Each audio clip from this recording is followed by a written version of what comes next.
Bonjour à toutes et à tous et bienvenue sur les ondes françaises de Radio Taïwan International en ce samedi 6 janvier. Vous suivez maintenant le courrier des auditeurs. 你好，你好，你好，你好，你好，你好，你好，你好，Hello, Hello, Guten Tag, Guten Tag, Bonjour, Bonjour, Здравствуйте, Hola, Hola, Konnichiwa, Konnichiwa. Donc bonjour et bienvenue dans ce courrier des éditeurs qui est animé cette semaine par Florian Dai. Elisa Dufaux, Donc on vous souhaite d'abord bonne année. et bonne santé. Et on va donc commencer par vous rappeler les 3 concours qui sont en cours en ce moment, puisqu'il y a le mensuel, le trimestriel, mais aussi un concours spécial élection. Donc c'est possible d'y participer encore jusqu'au 12 janvier, jusqu'à vendredi prochain. On vous propose de vous rendre sur la page Facebook et de trouver l'article épinglé qui donne le lien vers la page des élections. Ensuite, vous pouvez partager cet article en laissant un commentaire sur Facebook. Et une personne sera tirée au sort pour gagner un sac Kaba Suzuki que Valentin Floquet avait ramené du salon de l'automobile. D'accord. Alors, qu'en est-il du concours mensuel? Puisque c'est un nouveau concours. Oui, bien sûr, c'est un nouveau concours. On vous l'avait présenté la semaine dernière parce qu'on était presque en janvier, même si on n'était pas tout à fait en janvier. On vous demandait qu'est-ce qui vous a le plus marqué pendant la campagne électorale. Donc on a déjà eu des réponses. C'est assez intéressant à voir en tout cas. Ça peut être soit par rapport à quelque chose qui vous a surpris de cette campagne ou quelque chose qui est très différent des campagnes électorales comme elles ont lieu chez vous. Donc voilà, et on propose des petits sacs de couleurs et il y en aura 4 à donner, à tirer au sort parmi toutes les personnes qui nous répondent. Voilà, donc tentez votre chance. Et puis, si vous ne gagnez pas pour celui-là, vous pourrez peut-être gagner au concours trimestriel. Et oui, parce qu'au concours trimestriel, on vous demande de citer au moins 3 artistes au sens large. Ça peut être des auteurs, des cinéastes, des musiciens, n'importe quoi, enfin, des personnalités du domaine artistique taïwanais qui sont allées en France en 2023. Donc la liste est longue. Si vous n'avez plus d'idées, vous pouvez retourner voir sur notre site. On en a parlé assez régulièrement. Et en cadeau, il y a donc des couteaux à lame en céramique en forme de petits perroquets verts ou bleus à tirer au sort. Et il y en a 4, donc 2 verts et 2 bleus. Ça me fait penser aux élections, en fait. Vert versus bleu. Certes. Et puis la lame, elle est blanche, donc... Ah ben voilà, on a le trio. C'est ça. La trinité. Et justement, on avait une question par rapport à ces cadeaux-là, en fait. Qui nous posait cette question? Alors, c'est une très bonne question. Est-ce que c'était pas Philippe Marsan?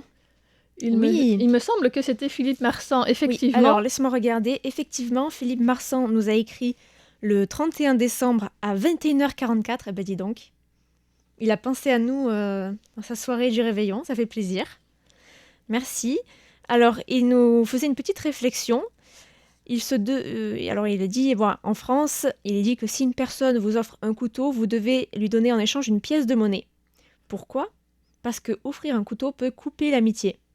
Et il demande qu'en est-il à Taïwan. Alors, j'ai un peu cherché pour lui. Effectivement, les couteaux ne sont pas quelque chose de très bon à offrir, ainsi que les ciseaux. Oui, ça j'avais entendu parler voilà, aussi. En fait, il y a la symbolique de couper la relation qu'on a avec la personne. Donc, c'est quelque chose qu'on évite d'offrir. Et par rapport aux choses qu'on ne peut pas offrir, j'ai aussi trouvé un article intéressant sur Mr. Host, je ne connaissais pas ce site, qui explique les cadeaux qu'il ne faut pas donner, qu'il ne faut pas offrir. Donc par exemple les chaussures, parce que ça veut dire aux personnes de s'en aller, de nous quitter. Voilà. Oui, il y a beaucoup d'éléments, soit par leur représentation, par ce que c'est, Ouais, par leur symbolisme, soit par homophonie en chinois. Je pense au parapluie, ça c'est une des premières choses qu'on nous dit Oui. qu'il faut pas offrir. Donc Usan, le parapluie, et San, ça peut aussi faire penser à la séparation. Oui, c'est ça. Il y a Et aussi puis les- la montre. La Alors montre, c'est pas la la séparation montre ou cette les fois-ci, horloges. puisque montre se dit jong et jong c'est aussi la fin de quelque chose. Donc en fait on souhaite à la personne qu'elle décède. Oui, et ça peut aussi vouloir dire que voilà, on compte les minutes, les secondes avant sa mort. Donc c'est vraiment pas terrible. D'ailleurs, à ce propos-là, il me semble qu'il y avait eu aussi un incident impliquant un candidat qui avait eu lieu il y a assez longtemps. Alors en fait, à l'époque, il n'était pas candidat. C'était en 2015, une rencontre avec la ministre britannique des Transports, Suzanne Kramer, qui avait rencontré le maire de Taipei de l'époque, Ko Wen-je, qui est aujourd'hui candidat pour le Parti populaire taïwanais à l'élection présidentielle. Et donc, elle lui avait offert une montre, ne connaissant pas ce tabou dans la culture taïwanaise. Donc, elle avait dit qu'elle était désolée, elle s'était excusée. Elle avait dit, bah, nous, dans notre culture, une montre, c'est quelque chose de précieux, parce qu'il n'y a rien de plus important que le temps. Donc, je ne pouvais pas penser que c'était quelque chose qui n'était pas positif. Donc, elle Bien s'est sûr, excusée, elle a dit, ouais. bon, voilà, on apprend des choses tous les jours. Mais par contre, le maire de l'époque, Ko Wen-je, n'avait pas eu la même classe, puisqu'il avait dit qu'il n'en avait pas besoin et qu'il pourrait peut-être même la revendre à un ferrailler. C'est vraiment quelque chose de très peu diplomatique à dire. Et bon, après, il avait dit que... Enfin, c'était même pas lui, c'était un porte-parole qui avait dit que c'était une blague. Ah, la bonne blague. Ah là là, c'est quand ça arrange. Quand on se rend compte que c'est mal placé, on dit non, non, mais c'était une blague. Voilà, donc c'était une blague. Et un porte-parole de la ville de Taipei avait dit que non, la montre ne serait pas revendue et qu'elle était stockée par la ville. Voilà, donc pas de revente, mais bon, en tout cas, éviter d'offrir une montre ou une horloge à des Taïwanais. Il faut aussi éviter d'offrir des chrysanthèmes ou des fleurs blanches qui sont associées à la mort. Quoi d'autre encore? Des bougies, parce que ça fait penser aux funérailles. Il y a aussi toutes sortes d'objets pointus, donc les couteaux, mais aussi les ciseaux, par exemple. Bon, en même temps, c'est pas très Ouais. courant d'offrir des ciseaux, mais on sait jamais. Et aussi, j'ai lu qu'il ne faut pas offrir des cadeaux, on va dire un set de 4 choses, parce que ça fait penser au caractère de la mort. Oui, Voilà. donc c'est aussi par Donc, par par homophonie. homophonie. Parce que 4 se dit Mais le- et la mort se dit également, avec un caractère différent. Tout ce qui est associé au chiffre 4 est réputé porter malheur. Souvent dans les bureaux, on va éviter de nommer un bureau le 40 ou 44 ou tous les chiffres qui ont ça. Pour les numéros de téléphone, les gens sont prêts parfois à payer pour avoir un numéro qui n'inclut pas ce chiffre. Pareil pour les plaques de voiture. Donc c'est un chiffre plutôt tabou en général. Disons que les personnes essayent d'éviter tant que possible. Effectivement, quand c'est un cadeau, encore plus. J'ai aussi appris qu'il ne fallait pas offrir des poires ou des prunes, parce que ça se dit li, et c'est pareil que le verbe s'en aller ou partir, quitter. Donc voilà, ça veut dire qu'on souhaite un peu séparer de cette personne, que cette personne s'en aille. Mais par contre, j'ai l'impression que ça, c'est pas très respecté à Taïwan, parce que ça se fait beaucoup d'offrir des poires. Surtout que les poires, c'est vraiment un fruit cher.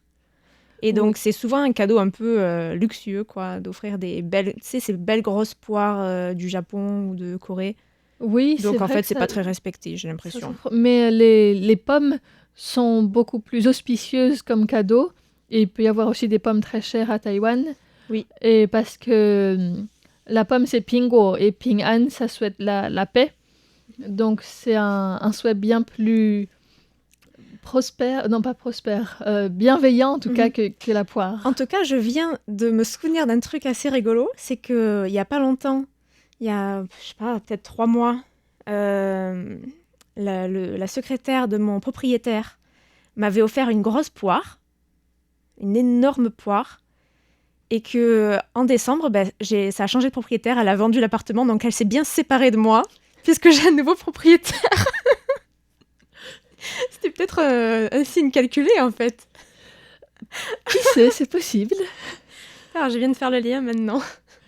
Là, je pourrais pas répondre à sa place. Donc voilà, merci à Philippe Marsan. Donc ne vous inquiétez pas, il n'y aura pas de séparation comme vous le craignez avec RTI, parce qu'il avait peur que l'amitié avec RTI s'interrompe, donc il n'y a pas de séparation. On peut dire que c'est pas vraiment un cadeau, mais plutôt un remerciement par rapport à votre participation et une forme de... Voilà, vous nous payez non pas avec une pièce de monnaie, mais avec vos rapports d'écoute, vos questions, vos échanges. Et donc, comme ça peut être plutôt vu comme un échange et non comme un cadeau pur et simple. Voilà. Et d'ailleurs, on a plusieurs personnes à saluer. Oui, on a qui nous ont plusieurs écrit. personnes qui nous ont écrit en ce début d'année. Voilà, on a reçu des vœux de bonne année, par exemple de Daniel Villon, de Bezazel Ferrat en Algérie, de Christian Guibaudo qui nous écrit de Tende et qui arrive à Taïwan le 27 avril. Oui, Voilà, qui nous a envoyé des vœux de bonne année. Donc, on l'attend avec impatience. J'ai hâte de le rencontrer, vraiment. Parce qu'il nous écrit depuis plusieurs... Enfin, moi, ça fait plusieurs années que je reçois ses courriers, donc... Moi, ça fait Franchement, j'ai à hâte. peine plus d'un an que je suis là, mais c'est vrai que c'est un auditeur fidèle qui nous écrit régulièrement. Et donc, on répond de temps en temps à ses questions quand il y en a. Donc, oui, effectivement. Et puis, ça fait toujours plaisir de voir un peu les personnes à qui on s'adresse, Voilà. un peu plus loin que juste le micro. On a aussi reçu un vœu de bonne année de Madame Chandra Sagour qui nous écrit du district de Paranas au Bengale occidental, donc en Inde. Aussi des vœux de bonne année de Gilbert Dupont qui nous écrit de Loches en Touraine. Il nous a envoyé aussi un rapport d'écoute. On a aussi reçu un rapport d'écoute d'Emmanuel Nicodème qui nous écrit de Erquinghem. Je ne sais pas si je prononce bien. C'est une commune du nord de la France, près de Lille. Erquinghem, le sec. Voilà. Donc, on a aussi un certain cas Robben, je ne sais pas si je prononce bien, qui nous écrit de Burger en Allemagne et qui nous a envoyé un rapport d'écoute. Donc on le remercie et on vous souhaite à tous une bonne année et on vous demande de continuer à nous envoyer des rapports d'écoute et des questions. Oui, ça nous fait toujours plaisir. D'ailleurs, je voulais répondre aussi à un mail de Maggie Roy, qui nous écrit aussi très régulièrement.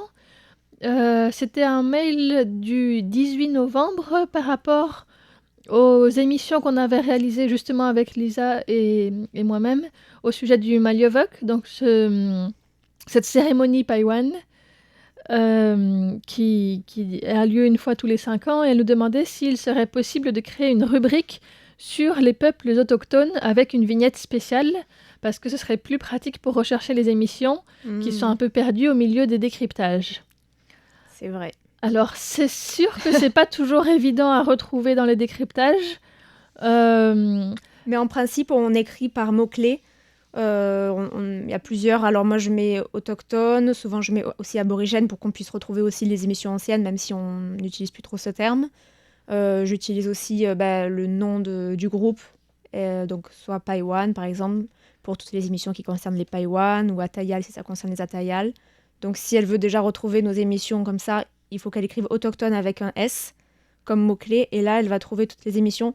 Effectivement, ce serait bien qu'on ait Ce serait une rubrique. bien. Et en même temps, j'en ai parlé un petit peu avec Meg tout à l'heure. Elle disait le problème, c'est qu'on n'a pas vraiment d'émissions régulières à ce sujet-là, parce que les émissions sont faites de telle manière qu'il y en ait au moins une nouvelle par semaine, ou toutes les 2 semaines si c'est une personne qui a 2 émissions en alternance sur un même créneau horaire. Mais c'est quand même de manière régulière, ou bien même tous les jours quand c'est un décryptage, ou bien l'actualité. Mais pour les autochtones, c'est fait un peu par tout le monde au gré des opportunités qu'on a de faire des émissions à ce sujet. Et il n'y a pas de fréquence régulière. Donc pour l'instant, c'est pas vraiment un projet d'en faire une émission particulière. Voilà. Et Je suis d'accord. Hein. Mais je suis d'accord aussi que ça aiderait, parce que on a des décryptages sur plein de sujets différents, et ce serait plus facile parfois qu'ils soient regroupés par thème. Mais pour l'instant, c'est pas encore le cas. Donc voilà. On en reste au mot-clé pour l'instant. Autochtone avec un S. Voilà. Donc on remercie Maggie Roy pour cette suggestion. Et puis, si on trouve une autre manière de faire qui soit plus pratique pour retrouver les émissions, on vous tiendra au courant. Voilà. On a aussi reçu un courrier de Christian Guibaudo, que je citais tout à l'heure, et qui nous parlait des élections et qui demandait quelle sera la position de Pékin lors de ces élections. Et il demandait également quelle était la popularité de la présidente Tsai Ing-wen, qui ne se représente pas cette année, puisqu'elle a fait déjà ses 2 mandats. Enfin, elle va achever son 2e mandat en mai prochain. Donc, alors, pour répondre à cette question, d'abord, il faut dire que la Chine n'approuve officiellement aucun candidat, puisque ce serait accepter qu'il y ait un processus électoral légitime à Taïwan, et donc Taïwan est un État et ne fait pas partie de la Chine. Donc la Chine se garde bien de faire des commentaires de ce genre. Par contre, elle fait régulièrement des commentaires sur les candidats qu'elle aime le moins, et surtout en fait sur le candidat Lai Ching-te, qui en fait c'est assez intéressant. Donc si on regarde les médias d'État chinois, par exemple The Global Times en anglais, ou alors Xinhua, l'agence de presse Xinhua, qui sont vraiment 2 organes de propagande du Parti communiste chinois. Donc pour parler des élections à Taïwan, elle va pas, le terme d'élection tout seul ne va pas être évoqué. La Chine va plutôt parler de l'élection du leader régional de Taïwan. Donc ça, c'est par exemple l'expression qui est choisie par le Global Times. Donc dans un article de novembre 2023, alors on a des termes, par exemple, les candidats des différents partis politiques dans l'île de Taïwan. Donc on ne va jamais parler de Taïwan tout seul. Ça va être Taïwan, et pour partir de la Chine, on va parler la partie continentale de la Chine, pour vraiment montrer que c'est une totalité. Que Taïwan est la partie insulaire de la Chine. Voilà, exactement. Donc, par exemple, la Commission centrale des élections de Taïwan, ça va être la commission des élections pour le leader régional. Voilà, c'est toujours quelque chose comme ça. Ensuite, le DPP devient le DPP sécessionniste. Voilà. Évidemment. Et donc, Lai Ching-te, qui est vice-président de Taïwan, va être qualifié de leader régional, vice-leader régional de l'île. Toujours pas de Taïwan. Et pareil, Xiaobi Kim, donc la candidate pour la vice-présidente, elle, c'est une séparatiste hardcore, on va dire. Oui, elle était très mal vue par la Chine depuis longtemps déjà, puisqu'elle était représentante de Taïwan aux États-Unis. Et, d'ailleurs, elle est interdite de séjour en Chine. Oui, elle a été soumise à plusieurs sanctions. Et dans les régions administratives spéciales de Hong Kong et de Macao. Voilà. Et qu'est-ce qu'on peut dire également ? Alors, il y a régulièrement des articles dans ces médias chinois qui expliquent que le DPP est un parti qui veut la sécession avec la Chine continentale, qui n'a absolument aucune sincérité dans son désir affiché de rétablir les relations interdétroits. Ça, c'est vraiment les mots qui sont utilisés. On a aussi cette affirmation selon laquelle si le DPP gagne les élections, alors la situation de la sécurité dans le détroit de Taïwan va faire face à des défis, va être en danger. Donc c'est aussi une rhétorique qui est reprise par le KMT. Tout à fait, oui, en disant que le DPP, c'est le choix du risque de guerre, ou bien de guerre directement. Et même pas que du KMT, mais on y reviendra très bientôt, puisqu'il y avait une autre question sur un candidat indépendant. Voilà, donc par exemple, dans un article de Xinhua d'octobre 2023, on peut lire que M. Lai Ching-te a camouflé son programme visant à l'indépendance de Taïwan sous la soi-disant recherche de la paix, et que l'indépendance de Taïwan signifie la guerre, et cela n'a rien à voir avec la paix, dixit la porte-parole du bureau des affaires taïwanaises.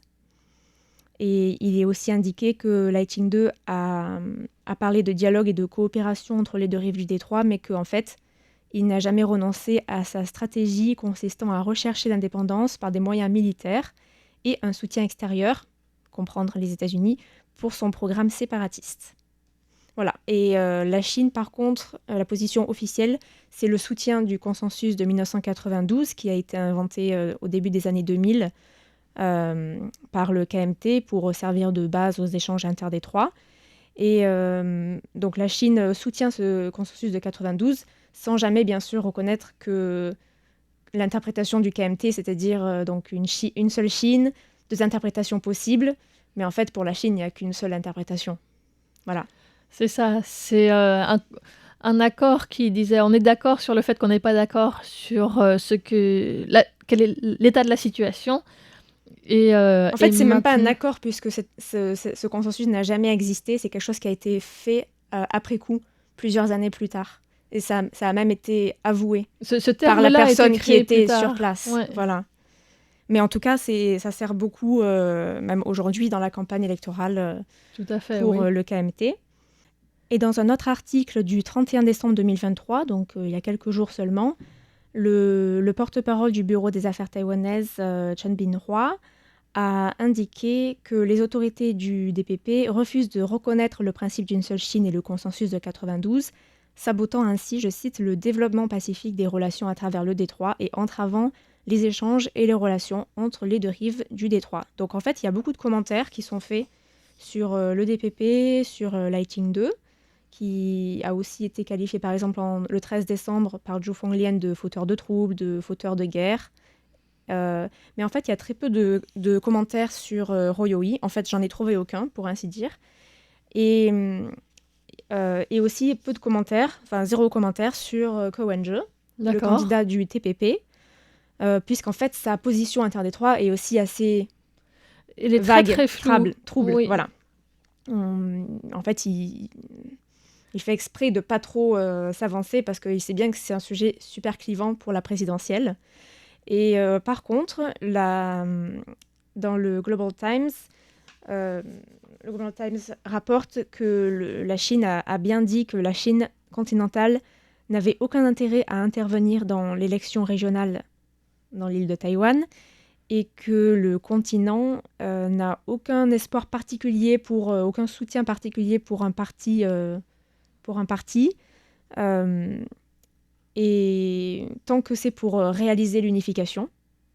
Et il est aussi indiqué, par contre, et aussi, aucun de ces politiciens ne sont complètement fiables. C'était assez, on va dire, marqué comme commentaire. Mais tout ça pour dire oui. qu'il n'y a aucun soutien officiel. Sans doute, bien sûr, il y a une préférence plutôt pour le KMT ou un peu pour le DPP, mais il ne va pas y avoir de soutien officiel. Non, puisqu'un soutien officiel reviendrait à reconnaître le rôle du candidat en tant que président de Taïwan. Donc c'est impossible qu'il y ait un soutien officiel. Mais ce qu'il y a, je pense, c'est aussi beaucoup de pression indirecte, que ce soit avec les invitations des chefs de quartier à aller en Chine avec des voyages presque gratuits pour les habitants, pour essayer d'amadouer un peu les Taïwanais en leur disant « Regardez comme c'est bien la Chine ». Et vous devriez avoir une politique qui est plus favorable à un rapprochement avec la Chine, en tout cas. Et donc, ça, il y a une intervention de la Chine dans ce sens-là, où il y a des actions qui sont faites par rapport à Taïwan qui correspondent au niveau chronologique avec la campagne électorale, mais ça ne sera pas une intervention directe dans les élections. Voilà. Et par rapport à la popularité de Tsai Ing-wen, on a par exemple en mai 2023 un sondage de la Foundation for the People, une fondation taïwanaise, qui indiquait un taux de satisfaction de Tsai Ing-wen de moins de 50%.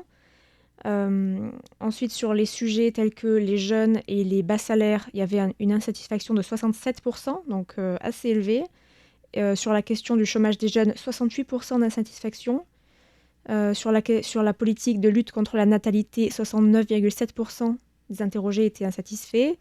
Et aussi sur les inégalités riches-pauvres, 73,9% d'insatisfaction. Donc voilà, assez élevé. Et pour le sondage sur la popularité de Tsai Ing-wen un peu plus récent, on a un sondage de la Taiwan Min-hee Jijinhui du 28 novembre 2023 qui montre un taux d'insatisfaction de 54%, en fait 53,6%. Alors ensuite, donc, pour la satisfaction, on a 38,6%. Ceux qui ne font pas de commentaires sont 5,1%. Et ensuite, il y a 2,7% de personnes qui ne savent pas. Et pour ce qui est du gouvernement de Chen Chien-jen, on a un taux de satisfaction de 40,7% et d'insatisfaction de 44,5%, ce qui est un record. Pour un gouvernement sortant, pour Tsai Ing-wen qui arrive donc au terme de 8 ans au pouvoir à Taïwan, en ayant traversé le Covid et beaucoup de situations assez difficiles, c'est quand même assez positif, même si effectivement les personnes qui sont mécontentes sont plus nombreuses que les personnes qui se disent satisfaites dans ce sondage. Ça reste quelque chose d'assez remarquable en fait. Ouais.